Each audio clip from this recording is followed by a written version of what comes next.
গ্রীষ্মের শুরু থেকে সারা দেশে যে তাপপ্রবাহ যে তাপদাহ চলছে, এই অসহনীয় তাপদাহে একদিকে যেমন বিপর্যস্ত হচ্ছে জনজীবন, পাশাপাশি ফসলের ক্ষেতেও পড়েছে প্রভাব। এই গ্রীষ্মের কারণে এই চলতি মৌসুমে যে ভুট্টার আবাদ হয়েছিল সে আবাদের অবস্থা বা একেবারেই করুণ। আমরা স্থানীয় কৃষকদের সাথে কথা বলেছি। এই বছর ভুট্টার উৎপাদনের লক্ষ্যমাত্রা হয়তো অর্ধেকে নেমে আসবে। যে পরিমাণ ভুট্টার আবাদ হওয়ার কথা ছিল, প্রতি বিঘা জমিতে সাধারণত ভুট্টা প্রায় ৪৫ থেকে ৫০ মণ ভুট্টা আবাদ হয়ে থাকে।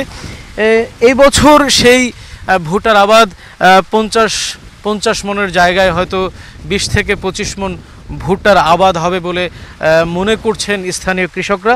আমরা যে ক্ষেত্রটিতে অবস্থান করছি, এই ক্ষেত্রটি আসলে মূলত কুষ্টিয়ার কুমারখালী উপজেলার চাপড়া ইউনিয়নের সাঁওতা গ্রামে। এখানে একজন কৃষকের সাথে কথা বলবো। এর পূর্বেও আমরা তাকে নিয়ে একটি প্রতিবেদন করেছিলাম। পেঁয়াজ চাষে আসলে সফলতার মুখ দেখেছিলেন যিনি, সে মনিরুল ইসলাম। মনিরুল ইসলাম এবছরও বেশ কিছু জমিতে আসলে ভুট্টার আবাদ করেছে। তার মুখ থেকে শুনবো আসলে ভুট্টা এবার কি অবস্থা।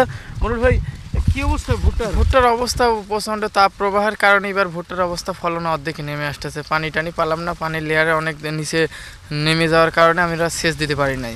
এই কারণে আমাদের ভুট্টার অর্ধেক ফলন হবে। এই বছর কি পরিমাণ ভুট্টা লাগিয়েছেন? এই বছর আমার কাছে ৬ বিঘা ভুট্টা রয়েছে। ও, ৬ বিঘা। এই ভুট্টা কি আপনার? হ্যাঁ, এই ভুট্টা আমার। একটু দেখাবেন আসলে কি অবস্থা ভুট্টার? কি অবস্থা?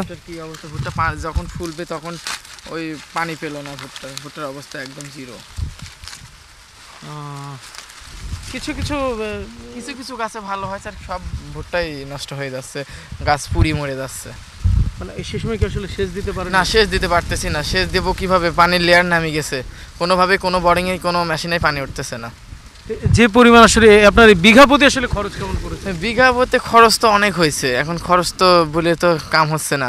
পার বিঘা হইতে ১৫-১৬ হাজার টাকা খরচ হয়েছে।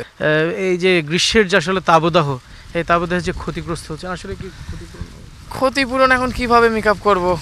এখন তো মেকআপ করাই কষ্ট হয়ে যাচ্ছে প্রচণ্ড। মানে আমার ৬ বিঘা ভুঁইতে প্রায় লাখ টাকা খরচ হয়ে গেছে। তো এখন যে পরিমাণ ভুট্টা হবে হয়তো খরচ উঠবে কিনা সন্দেহ আছে। পেঁয়াজে তো হয়েছিল বাম্পার ফলন, ঠিক ভুট্টা এবার অ্যান্সার জিরো। এই অবস্থা মানে একেবারে পুরা ভুঁইটা দেখলাম যে আপনার শুকাই গেছে। পুরা ভুঁইটা, যেখানে ভুট্টায় সেচ লাগবে ৫টা ৬টা, সেখানে ৩টাতেই আছে ভুট্টা নষ্ট হয়ে গেল।